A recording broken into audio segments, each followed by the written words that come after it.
Good morning, ladies and gentlemen. And we're here. We're at the big March meeting for the Fed and the new dot plots. The model is not going to help us at all. I just wanted to show you that it's still very strong and it still indicates a period of strong risk on where equities are likely to outperform bonds. The model is going to be completely useless, as I said, for the next few basis points or percentage moves in equities, but the overall trend is still very strong. Let's now concentrate on what happened last week. Most of it was completely unexpected to me, and what the likely repercussions are of the new dot plots. These are the old dot plots, and we can see that the median is at 460 for 2024 and at 360 for 2025, and then the longer run is at 2.5. Now, how these change is going to be absolutely pivotal, and Andy and I have prepared a cheat sheet for you, which is also in the folder, and you can access it any time with a link on the summary page. So let's have a look at what we think is likely to happen to asset prices as these dot plots change and if they change.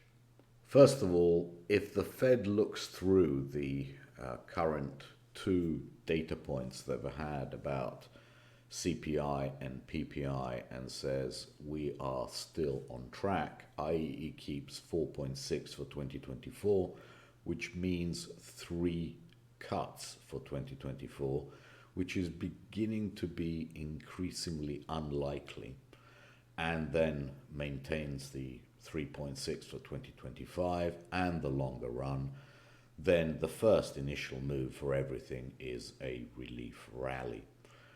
Now, we've included here what we think is going to happen in the next day or two, and that is that bonds, long-term bonds, are going to start selling off for two reasons. One is we have a lot of supply, and B, the yield curve will start steepening like crazy. Now, if only 2024 is revised up, i.e. we're looking now for 2 cuts in 2024, but still the same, let's call it terminal for 2025, i.e. that we are still at 3.6 in 2025, i.e. they're just punting 1 cut from 2024 into 2025, that is probably quite neutral. I think stocks probably go up a little bit on it, on a relief rally, but longer term, over the course of the week, we don't see a big change to anything.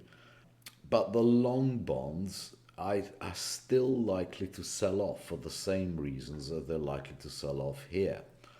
Now, these are the ones that really make a difference. If they now start saying, okay, we're taking 1 cut away from our projections in total, and we're not punting it into 2025, then we think that all assets sell off. Long bonds probably the least, because then the yield curve starts flattening. And what is unlikely to me is that we have a new terminal rate. What would that mean? That would mean that they start unpinning volatility. Why? Because if they now start moving the longer term terminal rate, that means that they really don't know what's happening in the economy. And then all possibilities are open. They're really opening up the Pandora's box. Think about it this way. We had CPI all the way up to close to double digits, right, in 2022 and for some part of 2023. And they still maintain the longer run at 2.5. If now, when CPI and PPI are much, much lower but sticky at around this 3% area, on a 12-month or 6-month annualized, then they are beginning to say that they are very unsure about where our start is, and it might have moved up. Well, if it might have moved up, it might have moved up aggressively. And that would basically mean that all assets are going to fall. But again, the long bonds probably least, because again, I think the yield curve flattens on that outcome. But this is a very, very bad outcome. There's one cut less, and we don't know. That is an unpinning of volatility. And when volatility unpins, you get some really crazy moves. So let's have a look at what it could possibly mean if I wouldn't say the most likely, but the one that has a possibility of happening, and that is that they punt into 2026, but they take away, they punt into 2025, but they take one cut away from 2024. In which case, I think June is the earliest you can possibly hope for a cut. Then probably nothing all the way into December, because they will not want to be seen political and cut just before the election. In which case, U and Z24 get absolutely killed, but H25 is also at risk with -28.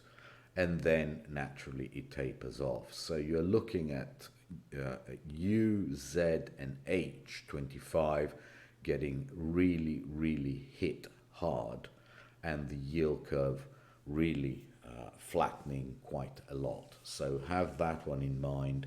If the dot plot for 2024 moves from 4.6 to 4.9, and even if all the other cuts are in there, you still get a big move in U, Z, and H because it's too early, and then it starts tapering off. So you really want to start selling U and Z and be long of something like the 3-year or the 5-year against it. So these will go down at least 20 basis points, I think, and because people will actually panic on those.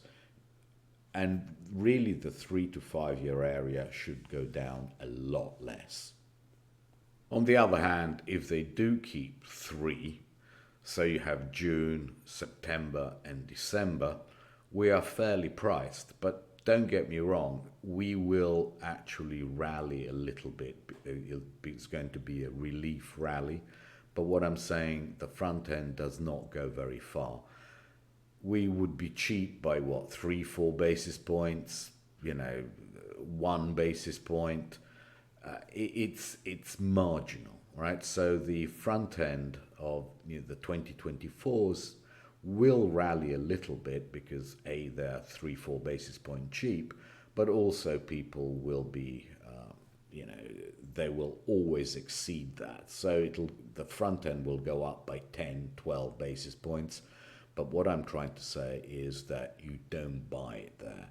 You look for levels to sell. So let's have a look at what happened last week and what is likely to happen this week if the dot plots stay the same or whether they change. Well, the 2-year had a very strong move up. I mean, we closed at 450 and we are now at 473, so nearly 25 basis points. And we've nearly taken out, one cut, as it were.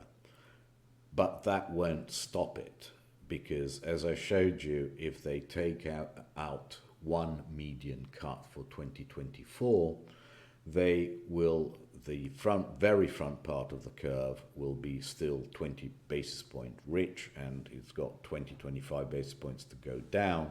So I would expect the 2-year to go up to these levels here, something like this, around 485 to 487, that kind of level. I don't think it can go all the way to 499 because that would be very much an overreaction. If it does, I think it's a buy. It's a monster buy at 4.99. But the 2-year will still be the weakest part of the curve, simply because they have changed the dot plots and there's not a lot the market can do. Now, if they keep it constant and they don't change anything, I would have thought a little bit of a relief rally to this kind of level, to the 460 level, is very much on the cards. But I really don't think it goes down through 455 because the data has been bad and we need to have a new bout of data that is softer for this to go much further. I just draw your attention to this is the move that we had on the FOMC in December. So we're going to go into the FOMC 3 months later and much the same level as we were when we went into the FOMC in December.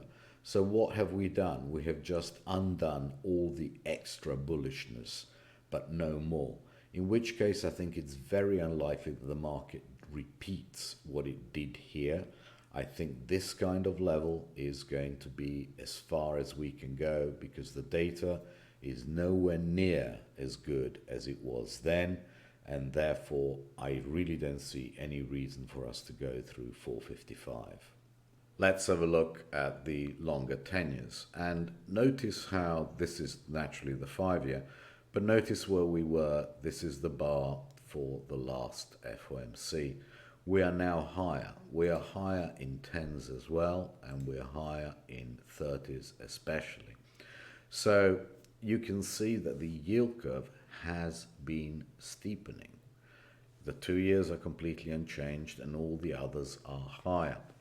I think that is the natural tendency for the yield curve over the long term. So I am looking for levels to put on the steepener, naturally depending on what the Fed dot plots are.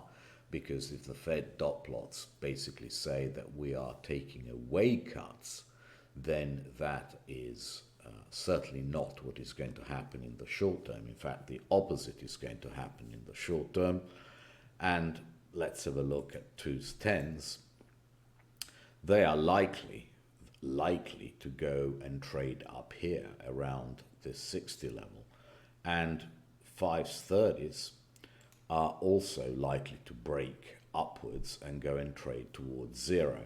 To me, that zero level is going to be a very good short. The only question is, where do I get short? To me, it's not a question of if I get short. To me, the question is, when do I get short at what level? And I think the move to zero is going to be a very likely event in case they take away one cut. For me, the most remarkable event last week was not so much that the bond market got pretty much destroyed on that CPI and PPI number, but that the move index actually closed lower on the week. Now, the move index has been in an uptrend really from the beginning of 2022 when it started breaking above this 90 to 97 area. And it's never been able to trade below it. Why is that important? If you go and have a look at these dates around the 21st of September and these dates around the 3rd of February, you will see that those were the start of very strong moves up in yield. Could we be at the same point? Yes, we could. But what is the move index saying, trading down here after CPI and in front of the Fed?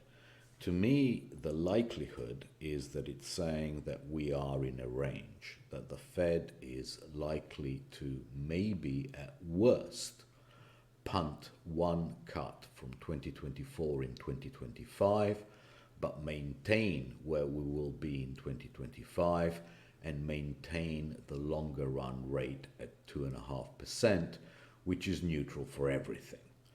And then the yield curve over time starts steepening, but we are certainly in long bonds or 10 years or even in 5 years, we are in a range. And that range might be 30 basis points, might be 40 basis points, might be 50 basis points, but we know where the top is. And we're not going to challenge the high in yields. These bouts all happened because we did not know where the top of yields was or could be.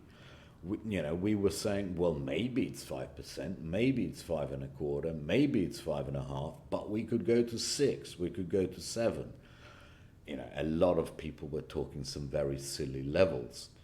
And the fact that this is starting to break down tells me that the market feels confident at the moment. Now that could change, but at the moment feels confident that we know where the top is, and all we are arguing about is when we start cutting and when the yield curve starts steepening. And the steepening of the yield curve and the cutting probably means that the long bonds remain in a very tight range and everything else does slightly better over a very long period of time, i.e. all the way into very late 2026. And therefore, why should the move index be high? Why should volatility in bonds be high if over the course of the next 18 months we're going to move a total of 60, 70 basis points? That to me is the likelihood of what the move index is saying. The German market moved very much in sync last week with the US. This is Schatz. We're still not at the 299 level, but I think that gets taken out if the Fed does punt one cut, i.e. we get the 4.9 median. It will go in sympathy and it might go all the way to these levels, 306, something like that. But I think that you are looking to buy calls. And especially if the 5-year, the bubble gets to this kind of level, 262, I think it's going to be a wonderful call level for a month or two. I think the likelihood of them staying up there is very remote. I just don't think that we are in a period where we can start challenging these highs. Absolutely no reason for it in Germany and in Europe in general.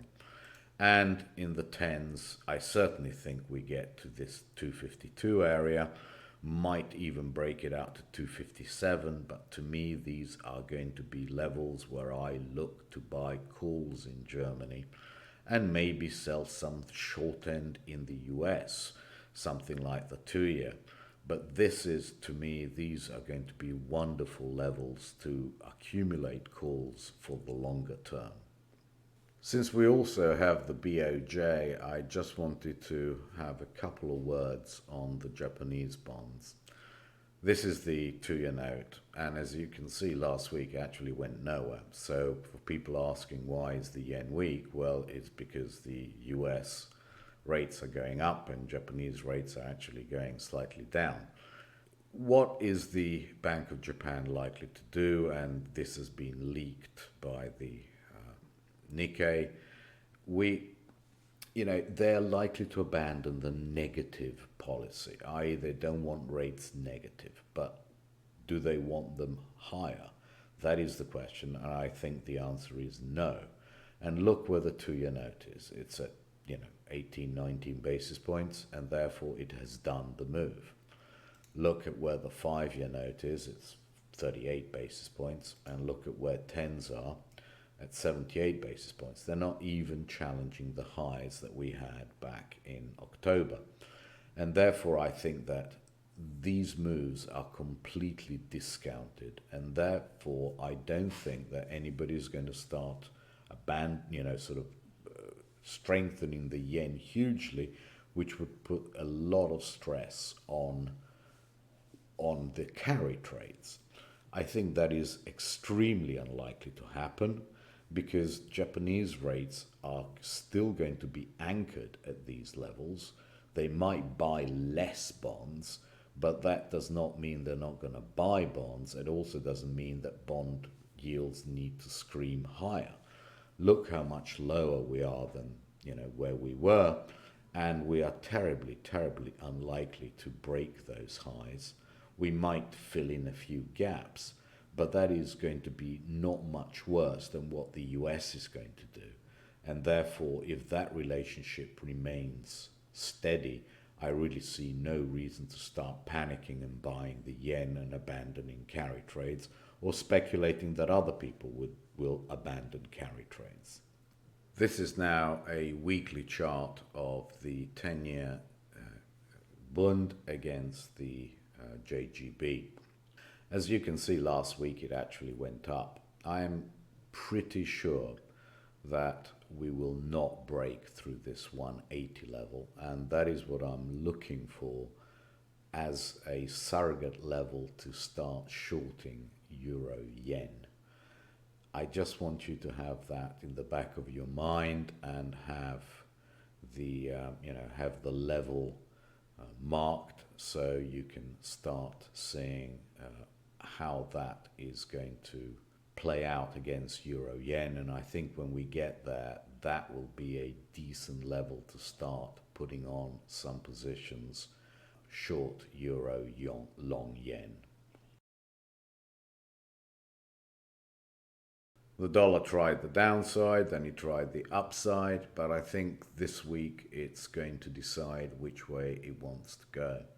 Because if they start reducing the amount of cuts, I think the likelihood is that finally they can unpin the differential between German rates and US rates, that those will start moving back up, that 10 years against bunds will go back towards the 90 level differential, as opposed to being stuck below 82 like it has been for a long time, in which case I think that we test the upside around this 104.30.50 area.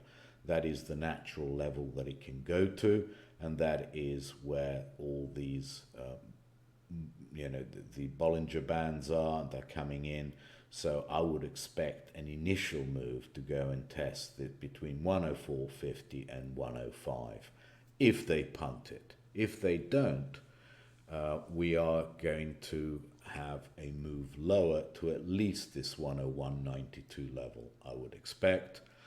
If they maintain the same amount of cuts, I think the dollar will go down for sure. And if we have a look at what that means for the euro, I think that if they maintain the same amount of cuts, we're going to go very quickly down to sort of the mid 107s. And if they take one cut away, we're very, very quickly going to trade above 110.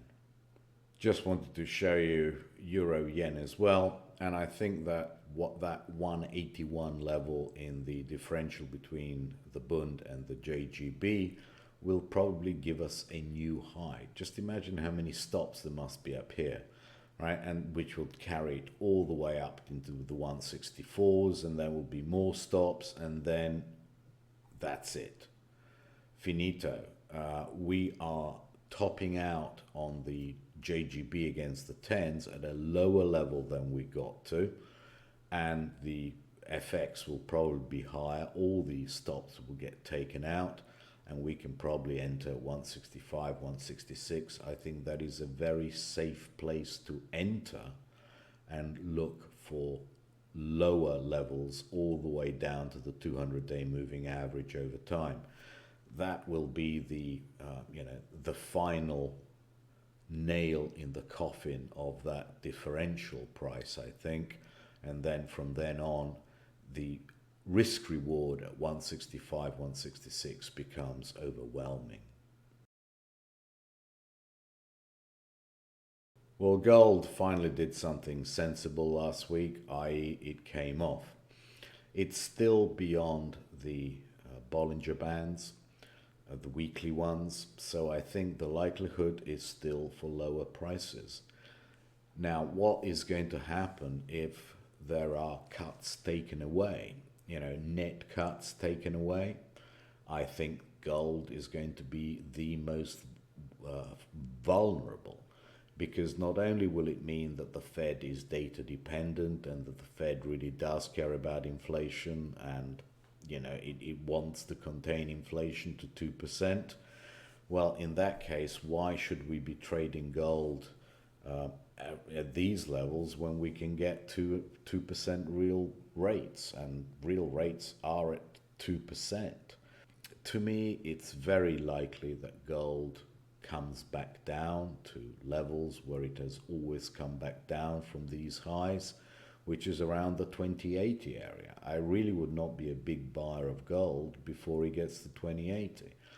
If, on the other hand, and this is extremely unlikely, we get a punting of rates, i.e. we have only 2 cuts in 2024, and gold remains very well bid, then I'm really beginning to suspect that there is something different at play here.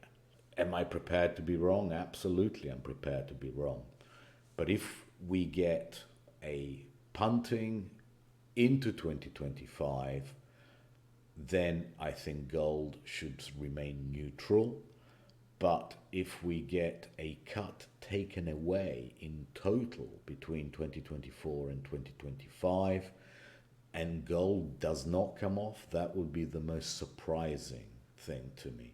I think gold is likely to come off under that scenario to around this 2080 area at the very least, and basically trade where the moving averages are again and look for support at this moving average. That is the only thing that makes sense to me. DBC is finally showing signs of life. 2175 has held, as it just absolutely had to. What do I look for now? Well, it has to get above 2288, and then I think that this 2367 level is in sight. So I'm a better buyer of DBC, and I do think that we will trade this around 23.5 kind of level. It's not going to go a million miles, but that will be enough probably to see oil somewhere in around the 85 to 88 area. So that is what I'm looking for. Here we have oil. And really, this is the kind of level that I would be looking for, between 83 and 85. This looks like the level that we can attain over the course of the next week or two, given where DBC is and what DBC is likely to do.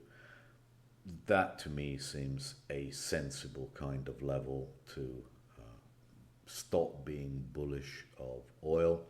I am still bullish, and I think those are the levels.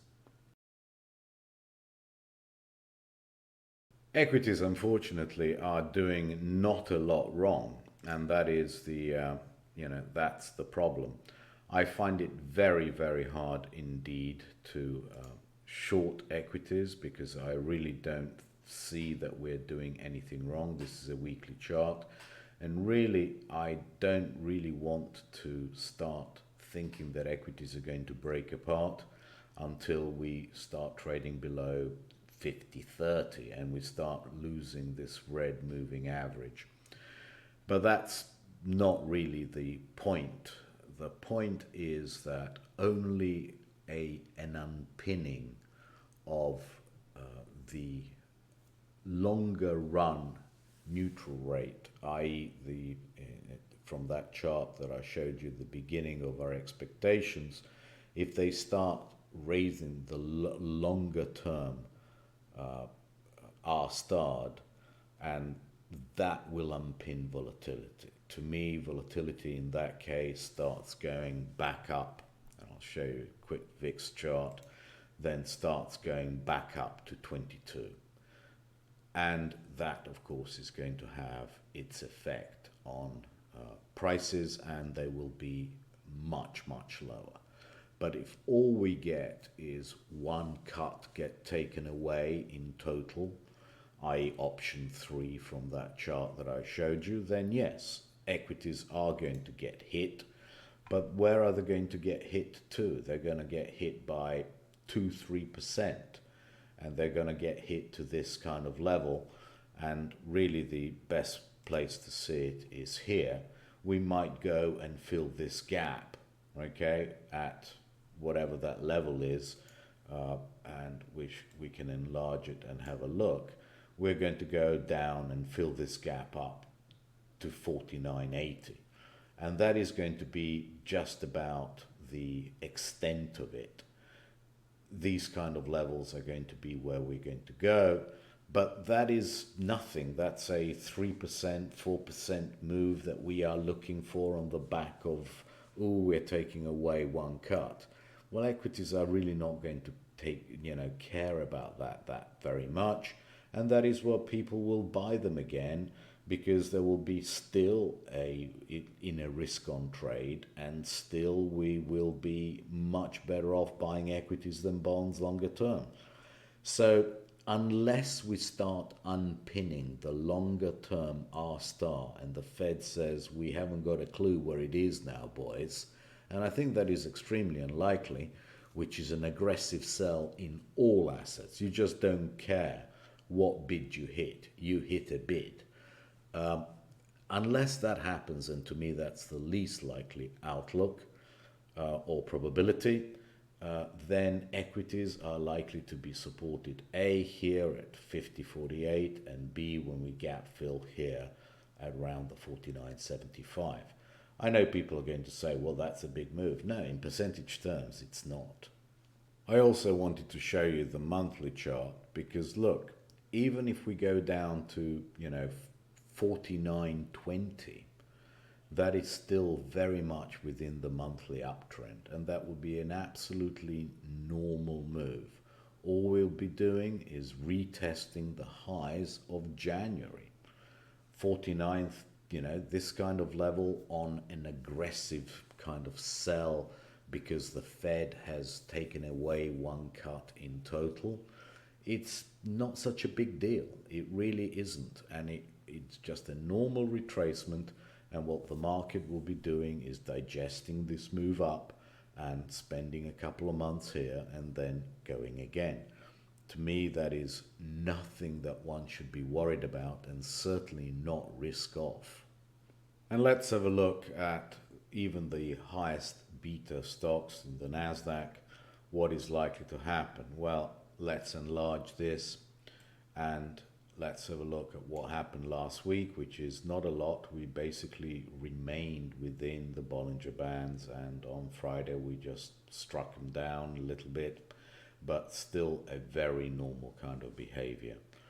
I think that if the Fed takes one cut away completely, we are likely to break down, and we're certainly likely to fill this gap to 17,005. But more likely than not, over the next few days, we are likely to come back down to this kind of level, 17,000, and fill all these gaps down, whatever this 16,750, and then we are likely to range trade. I just do not think that we're anywhere near risk off. But those are the danger sides, and only if the Fed decides to take away one cut completely.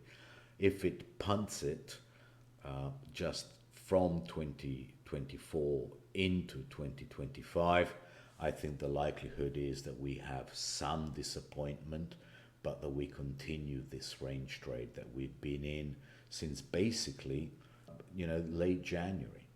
The Nikkei, once again, also is trading very well technically. As you can see, did absolutely nothing last week. And that is what the market is telling you. If you think about it, if the one where the interest rate hike, in inverted commas, is the most likely, does not a lot on the downside, then unless you start really unpinning the volatility in the American market, it's really not going to go down very much, and certainly not in any kind of risk-off territory. So any kind of move down here towards 37,100 and say this is an ABC down, to me this is going to be a buying level, which would coincide with the Fed taking away possibly one cut and assets being sold for a bit, but certainly finding support. And that is the message that I want to give you. Assets will find support even if there's one cut in total being taken away by the Fed. The only reason why assets would not find a support is if we have an unpinning of volatility, which is caused how? By them admitting that they don't know where R star is and that it could be a lot higher. And the only way they're going to do that is by moving up the longer term rate of neutral, i.e. they're saying we don't know that rates are going to go back to 2.5%. It could be 2.6, but it could be 3. Once they unpin the 2.5 level, then they're saying they don't know. And when they say they don't know, volatility gets unpinned, and then all asset prices fall. I have changed all the levels, and most importantly, I've uploaded that cheat sheet for you, so you can download it and have a look. I think it's going to be a moderate volatility week unless the Fed does something stupid, but we are prepared for either eventuality. Have a wonderful weekend, and I'll tweet you tomorrow.